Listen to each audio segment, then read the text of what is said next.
CashFlow Diary Podcast, episode 237. Welcome to yet another exciting episode of the CashFlow Diary Podcast, the podcast that teaches you insider tips, tactics, and strategies for creating leverage streams of cash flow into your life. Learn from top-performing entrepreneurs, business owners, investors, and thought leaders from across the globe as they share their secrets to success.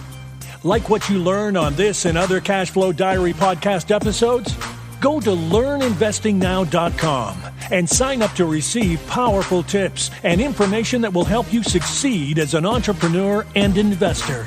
Now, here's your host, investor, entrepreneur, business owner, educator, speaker, author, and master facilitator of Robert Kiyosaki's cash flow game, Jay Massey. All right. So, we're not that far into the new year, and I got a question for you. Have you given up on the resolutions already? And, I don't know that I'm sure somewhere there's a study that says, how many percentages of people quit by day 2, 3, 12, what have you. The point is, if you want change to actually happen, something I've learned for myself is to take it in small little bites. Take small little things and focus on those one small things at a time and let that be enough. And sometimes that's difficult. I totally understand, but I just wanted to remind you that you said a few days ago that there was something that you were going to do. Hey, have you done it? I don't know, but hey, that's why I'm here. So today, if you've been following so far, what we're doing is we've got a series that we're going to be talking about when it comes to giving things up, because that's a very popular topic right around now, where people are thinking about giving things up in terms of letting go of things that you typically don't want, or finally giving yourself permission to pursue something that you actually do want. So what I figured I would do is I came up with 8 things as inspired by a post that was on Facebook, and we were going to talk about 8 things for you to let go of, to give up in this particular new year, so that you can introduce the world to a new you. And today, those 8 things, as some of you may remember, are many and varied and yet useful for, in my opinion, I think they're useful for each and every person, regardless of age. And it'll probably be regardless of, what stage of life or whenever you're hearing this. But the 8 things, just to remind you, are doubting yourself, negative thinking, fear of failure, criticizing others, negative self-talk, procrastination, fear of success, and people pleasing. So we're going to be talking about negative thinking. If you want to hear about doubting yourself, or rather giving that up, you're going to have to check the previous episode, and let's do this. So when it comes to negative thinking, before we talk about thinking negative, because I think you don't really necessarily need a definition, but something that I was going to work with for this particular episode. And again, it's not like it's Webster's or even dictionary.com or Wikipedia. It's me. So you consider that as credible as you'd like. But we're going to use the definition of negative thinking as any sustained thought or train of thoughts, which are not supportive of your desired outcome. I want to make a couple of caveats for you. I specifically said it's a sustained thought. Well, we all have these thoughts that are fleeting. They come, they go, they're gone. Wonderful. That's not what I'm talking about. Or train of thoughts. Sometimes you have a thought which then attaches itself to another one and attaches itself to another one. And before you know it, you're in the ditch. You don't even know what happened. And you're just, what you used to like, you don't, and you don't even know why. Train of thoughts. Again, sustained. Not supportive of your desired outcome. The thing to think about when I say supportive is something that's going to help you get there, get to the other side. A bridge has supports. either suspended ones or ones that are holding it up. Either way it goes, their function is to help the bridge continue to stand so that you and I can go across it and get to our destination. So those thoughts should be supportive in helping you continue to stand and push forward, not necessarily shrink back. Another key word in this definition is your, because it's your desired outcome, not someone else's desired outcome for you. Please hear me on that one. Not someone else's desired outcome for you, but what you actually want is kind of where we should be. So, again, the entire definition: any sustained thought or train of thoughts which are not supportive of your desired outcome. This, of course, presupposes you've chosen an outcome that you actually want to achieve, whatever that might be. Say, you got the bug. You said, you know what? I got this new Apple device and I'm going to start a podcast too. Awesome. Great. That's your new desired outcome, right? That's something that you would like to see. And the question is on your journey to actually getting that thing launched and made, you're going to have more than one thought that may not be supportive, but you can ask yourself, was it sustained? Is it a train? And the key thing to do is become aware, because you can't correct something that you were not aware of. You just don't know, but that's okay. That's why we're talking today. So what I want to introduce might be new for some of you, but for many of you, it could be old hat, and that's great. It's what I like to call the process of manifestation. Again, process of manifestation. What does that mean? It's a process that I believe we all go through in order to bring something into being. Okay? It's 7 specific steps, or 7. It's a path that goes down 7 specific steps in order to bring something into being. Here's what I mean. If you sow a thought, you reap a feeling. If you sow a feeling, you reap a belief. If you sow a belief, you reap an action. Sow a action, reap a habit. Sow a habit, reap a character. Sow that character, you reap a destiny. Let me explain. Whatever you are thinking about, whatever's occupying that mental space inside your head, usually for most humans, of which you are one, that results in you feeling something. Now, your feelings interpret those thoughts for you or give you those signals, and sometimes the feelings are positive and other times not so much. Doesn't matter.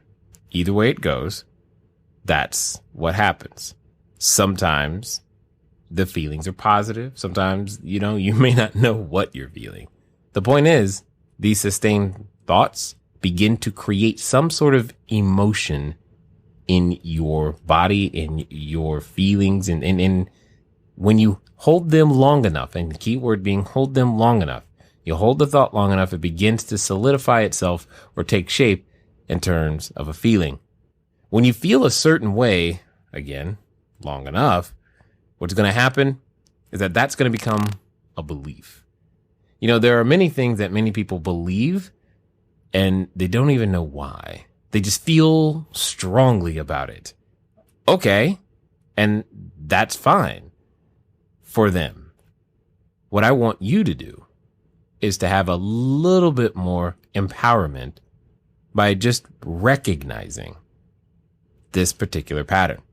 Because if you believe something long enough, when you believe something strong enough, you will take action towards it. And the converse is also true. If you don't believe, you won't. For example, in a prior episode, I've mentioned go write an offer. If you believed that you had the physical ability to put your information and details on a piece of paper and complete it and send it to a seller, you probably went and wrote an offer. If at any point, any part, no matter how small, of that process caused you to feel doubtful in any way, shape, or form, you likely did not go put in that offer. And this is the point. If you believe something long enough, it doesn't even have to be a correct belief. You just have to believe it. You have to believe it. You'll begin to take action towards it. When you do something repeatedly, those usually become habits.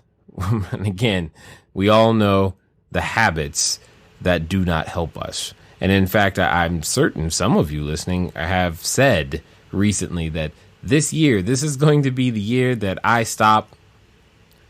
And whatever you filled in that blank with is likely a habit that you've been wanting to remove from your life for quite some time. As you continue to perform these habits, it kind of shapes your character. And that's just who you are after a while. It also can kind of influence, another word for that would be possibly your identity. You begin to identify in certain ways with certain groups of individuals based upon these things. And now that you are attracting this new peer group, now that you are hanging out with people who are, in honesty, thinking, feeling, believing, and acting the same as you, and you have similar habits in common, as you continue to do that, you end up creating and participating in your destiny. You know, that little dash between the two dates on your tombstone, when you were born and when you leave us, your destiny, what people know you for long after you're gone. So I'll repeat that process. Think. If you sow a thought, you reap a feeling. Sow a feeling, reap a belief. Sow a belief, reap an action. Sow an action, reap a habit. Sow a habit, reap a character. And the character leads to destiny.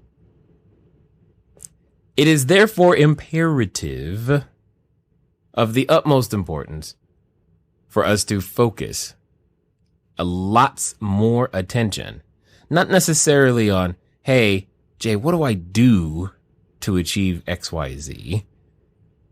What resources do I need in order to make this happen? But honestly, it has a lot to do with what you think. Because as you begin to adjust your thinking to match those of the patterns of those that have and possess and are doing the things that you want, well, your feelings will change, your beliefs will change, your actions will change, and habits and character, etc. All of these things change, and they change from where it matters most, where it lasts, in your thoughts. It's really, really important. This isn't to say that you should get down on yourself for having a thought that isn't supportive. So please don't interpret this as that, nor is it to say that at some point you're going to get rid of negative thoughts and never, ever have them. I don't know if anyone's ever managed that. And therefore, it becomes necessary, if you are going to push against the grain and be something more than your present place, that you have a plan. Because not having one in this particular area, it's kind of like knowing that the enemy is coming. They're locked, they're loaded. They've got one goal: take you out, keep you from moving forward, not necessarily crossing the finish line, just from moving forward. Because heaven forbid, should you build enough momentum that their voice becomes a whisper. So therefore, they don't even want to give you that opportunity. And you know it's coming. To try to avoid it would be, well, silly. So you better have a plan. So here's what I'm going to do. I'm just going to share with you some of the things that I do that help me to deal with negative thinking. And again, some days are better than others. Some days it doesn't really matter. Other times when things aren't going like you planned, you need more assistance. So what do? Well, knowing this, one of the best defenses for me is definitely prayer, meditation, reading my Bible, and scripture memorization. These things help me tremendously to combat my tendency to think negatively. No matter how good things can go, they're all circumstantial, and you don't really want your happiness, to be based upon that. You say, Jay, that's great for you, but that doesn't work for me. I'm totally understood. Audiobooks have been great as well because I'm so busy. My mind gets so busy hearing and listening and concentrating on somebody else's words. It doesn't leave room for my own voice, which I think is a pretty cool defense mechanism that also has an offensive component because then you are gaining new talents and skills. One such book that you might want to pick up is a book by Dr. Joyce Meyer called Battlefield of the Mind. Because, they say love is a battlefield. I think the mind is too. Another such audiobook you might want to avail yourself of is The Science of Getting Rich by Wallace D. Wattles. Now, the audiobook obviously is not free, but I do believe the PDF version of the book is out there in the public domain, and you should be able to get a copy of that rather simply just by going over to our friend Google, who knows everything. And in case that one tip isn't enough, I have a few more for you.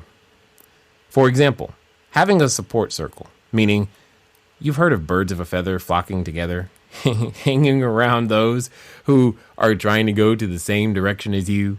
This can be very, very helpful. And in today's world, you can do this in things like a Facebook group, which is kind of interesting and fun all at the same time.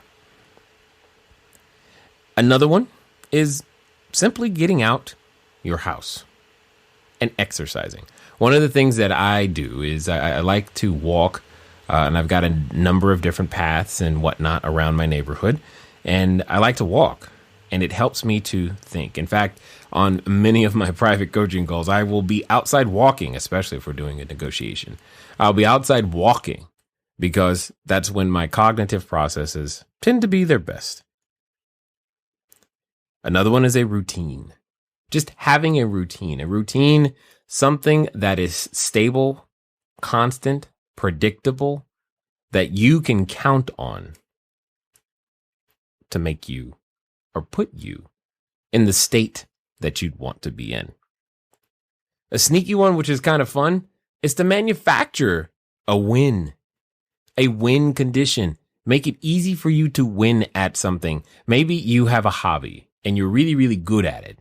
Well, go do that for a small moment. For me, sometimes I'll go take my camera and I'll just walk in the woods, and I don't have any intention of trying to do anything except take some photos. And that has been some of my most creative moments and some of my best photography work. But it manufactures a win because now I can see like, ooh, here's something I just did that was successful. Manufacture a win. Now, for those of you who are golfers, probably should not go on the golf course on this one, and you know why. Another one, and this one, it can be kind of fun if you have the right network of people. Just call a friend and say, hey, I'm calling you specifically because I need to feel better and encouraged and change my train of thought right now. You got a friend like that. And if you don't, go get one, because at some point you will need their assistance. One of my favorite tools and one of the first things I often recommend is what I call a success journal. And I know you've heard me say it before, but it bears repeating, especially when it comes to negative thinking. Because all you must do is fill in one question. Today, 5 reasons I am successful are. And if you handwrite it, that's great. If If you type it, that's fine. Either way, it's your own words. And when you are not feeling your best and you catch yourself having one of these less than productive thoughts, it's an easy tool for you to require yourself to read and look at. See, what I've just done is I've given you 8 different ways to inoculate yourself against what you're likely to face the next time you make that decision, right? The decision to move forward. When that little voice comes up and says, that's not you. Who do you think you are to? You don't have X, Y, and Z. So how can you dare think about writing an offer, owning another apartment building, raising more capital, doing all these things that you currently think are great and are reserved for some sort of elite class of person? Well, here's the thing. Now you have a plan.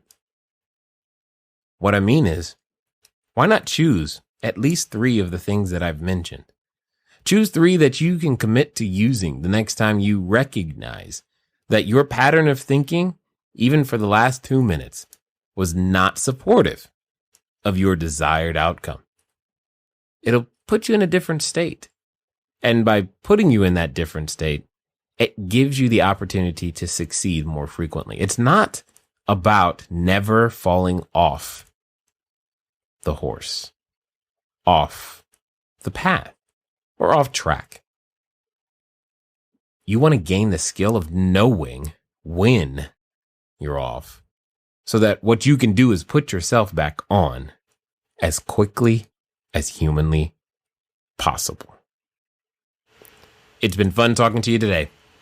I look forward to talking to you soon. Until next time.